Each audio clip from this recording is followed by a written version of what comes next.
Assalamualaikum warahmatullahi wabarakatuh. Perkenalkan, saya Indah Anggreni dari Agribisnis 2019 semester 6. Kesibukan saat ini yaitu saya sedang sibuk MPKM magang di Badan Pengawas Obat dan Makanan atau BPOM.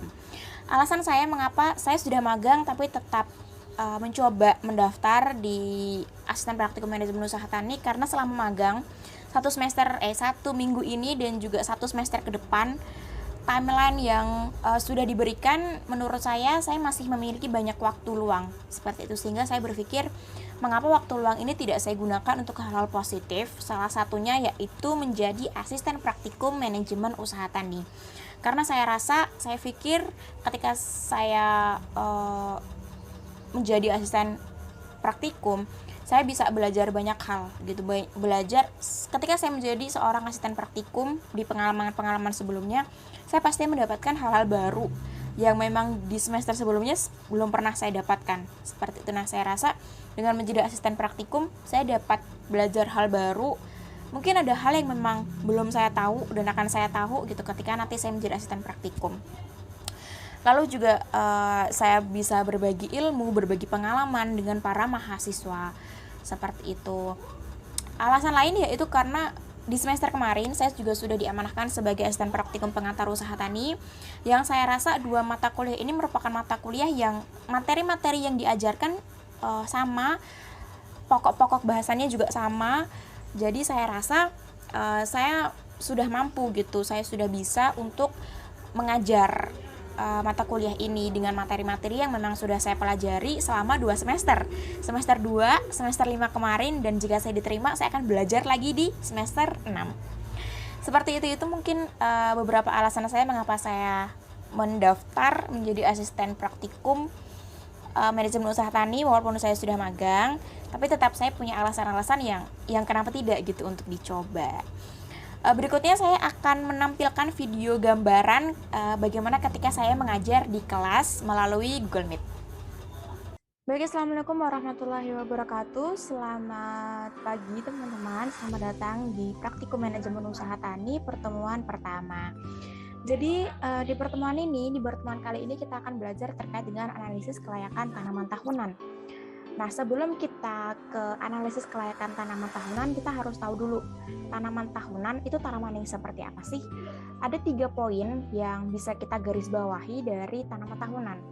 Tanaman tahunan merupakan tanaman yang memiliki umur 1 tahun atau lebih dan juga panennya lebih dari 1 kali, berarti panennya berkali-kali, kemudian tidak dibongkar setelah 1 kali panen. Mungkin ketika tanaman tersebut adalah tanaman musiman, pasti setelah tanaman tersebut akan dibongkar. Seperti misalkan katakanlah ada padi, ada jagung, seperti itu kan. Tapi kalau apel, mangga, jeruk, durian, kelapa, itu kan mereka tidak dibongkar setelah 1 kali panen. Jadi bisa panen berkali-kali. Dan umurnya untuk mereka bisa sampai panen itu juga nggak cuma 3 bulan, 4 bulan, tapi ada yang sampai 4 tahun, ada yang sampai 6 tahun gitu, tergantung memang tanaman apa seperti itu. Nah, kenapa sih kita harus belajar analisis kelayakan tanaman tahunan? Karena waktu sebenarnya teman-teman. Jadi di tanaman tahunan itu antara waktu tanam dan waktu panennya itu butuh waktu yang tidak sebentar seperti itu kan. Ada yang 4 tahun, ada yang sampai 6 tahun. Nah, di dalam jangka waktu yang cukup banyak itu kan, ada yang 4 tahun, 6 tahun, itu nilai uangnya tuh sudah beda ketika kita tanam dan juga ketika kita panen. Modal yang kita gunakan dan hasil yang nantinya akan kita dapat dari penjualan hasil panen itu nilai uangnya sudah beda seperti itu. Jadi 100.000 dinilai uang 100.000 pada saat masa tanam dan uang 100.000 pada saat masa panen itu sudah berbeda teman-teman. Maka dari itu kita harus menganalisis gitu, bagaimana sih sebenarnya kita tuh nunggu tanaman ini tuh layak nggak sih? Sebenarnya kita untung nggak sih kita nunggu tanaman ini bertahun-tahun seperti itu. Nah, ini bisa kita lihat gitu dengan 3 kriteria kelayakan, ada NPV, ada BC ratio, dan juga ada IRR. Yang pertama yaitu ada NPV atau Net Present Value. Jadi Net Present value ini merupakan nilai sekarang dari suatu proyek setelah dikurangi dengan jumlah biaya pada suatu tahun tertentu dari keuntungan atau manfaat yang diterima pada tahun yang bersangkutan dan didiskontokan pada tingkat bunga yang berlaku. Jadi kalau net present value itu secara bahasa kan kita bisa mentranslatekannya sebagai nilai sekarang. Seperti itu kan. Atas apa sih? Atas biaya suatu tahun tertentu dari manfaatnya. Nah, nilai ini didiskontokan pada tingkat bunga yang berlaku. Makanya kita sebutnya tuh nilai sekarang. Karena harus didiskontokan pada tingkat suku bunga yang berlaku. Seperti itu. Nah, untuk rumusnya, NPV di sini merupakan sigma antara BT min CT dibagi 1 plus I pangkat T, di mana BT di sini ada benefit, CT di sini cost, N di sini umur ekonomis proyek, I tingkat suku bunga yang berlaku, dan T di sini adalah tahun ke T, tahun keberapa, seperti itu. Nah, kapan sih Kak suatu proyek itu dapat dikatakan layak gitu ya menurut NPV? Jadi kalau kita melihatnya menurut kriteria NPV, suatu usaha itu dapat dikatakan layak ketika NPV-nya itu lebih dari 0. Nah, lalu bagaimana Kak ketika NPV-nya itu sama dengan 0 atau kurang dari 0? Nah, ketika nilai NPV ditemukan itu sama dengan 0 atau kurang dari 0, maka proyek tersebut dikatakan tidak layak atau tidak perlu dijalankan atau sudah dicukup gitu kan. Karena kayak kita tuh merugi, proyek itu nggak layak untuk kita lanjutkan ke depannya, seperti itu. Nah, selanjutnya ada BC ratio atau benefit cost ratio. Apa sih BC ratio itu? Jadi BC ratio ini merupakan penilaian yang dilakukan untuk melihat tingkat efisiensi melalui perbandingan jumlah manfaat atau seluruh hasil yang diperoleh dengan nilai sekarang biaya yang dikeluarkan. Jadi secara lebih singkatnya teman-teman, BC ratio ini adalah perbandingan antara jumlah manfaat dan jumlah biaya dengan nilai sekarang. Seperti itu. Untuk rumusnya, net BC sendiri merupakan sigma dari BT min CT dikurangi 1 plus I pangkat T dibagi sigma CT min BT dikurangi 1 plus I pangkat T. BT di sini merupakan benefit, CT di sini merupakan cost, N umur ekonomis proyek, dan I tingkat suku bunga yang berlaku, T tahun ke T. Seperti itu. Nah, untuk kriteria kelayakannya, usaha itu dikatakan menguntungkan, dikatakan layak ketika net BC-nya itu lebih dari 1. Usaha tersebut dikatakan tidak merugikan atau tidak menguntungkan juga ketika net BC-nya sama dengan 1.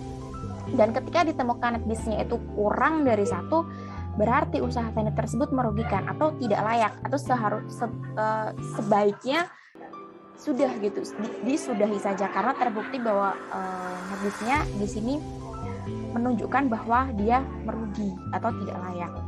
Seperti itu. Nah, net BC di sini dapat dikatakan layak hanya pada saat net BC-nya itu lebih dari 1. Pada saat dia sama dengan 1 atau kurang dari 1, berarti dapat dikatakan tidak layak. Seperti karena tidak menguntungkan. Kita tahu bahwa orientasi suatu bisnis adalah keuntungan. Jadi ketika suatu bisnis itu tidak menguntungkan, berarti tidak layak atau tidak usah dijalankan. Seperti itu. Lalu selanjutnya ada IRR atau internal rate return. Internal rate return ini merupakan suatu tingkat suku bunga maksimal yang dibayarkan oleh suatu proyek untuk semua investasi dan sumber daya yang digunakan. IRR sendiri di sini rumusnya adalah I1 plus NPV 1 dibagi NPV 1 min NPV 2 dikali dengan I2 dikurangi I1. NPV 1 di sini merupakan NPV yang bernilai positif, N2 NPV yang bernilai negatif, I1 tingkat suku bunga saat NPV-nya itu positif, I2 tingkat suku bunga saat NPV-nya negatif. Nah, kapan sih Kak suatu proyek itu dapat dikatakan layak menurut IRR?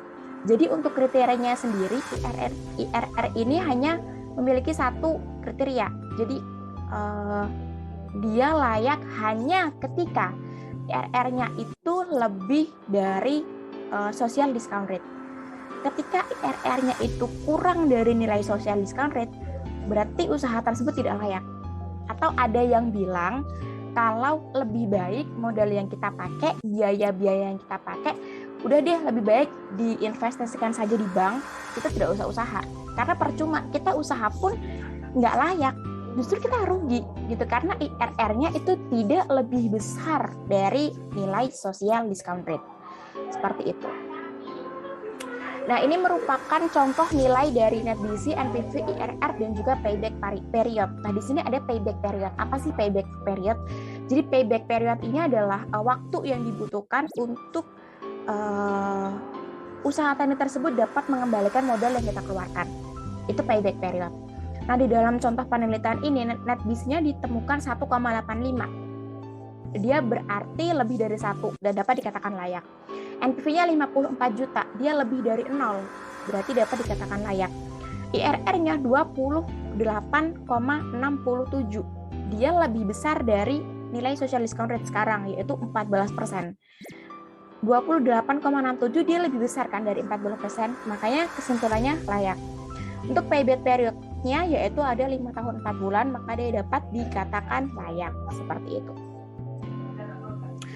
Oke teman-teman, mungkin sekian yang dapat kita diskusikan. Jika masih ada pertanyaan, mungkin teman-teman bisa bertanya di kolom chat Google Classroom kita.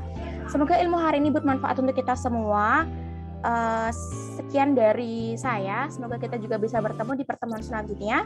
Wassalamualaikum warahmatullahi wabarakatuh. Selamat pagi teman-teman.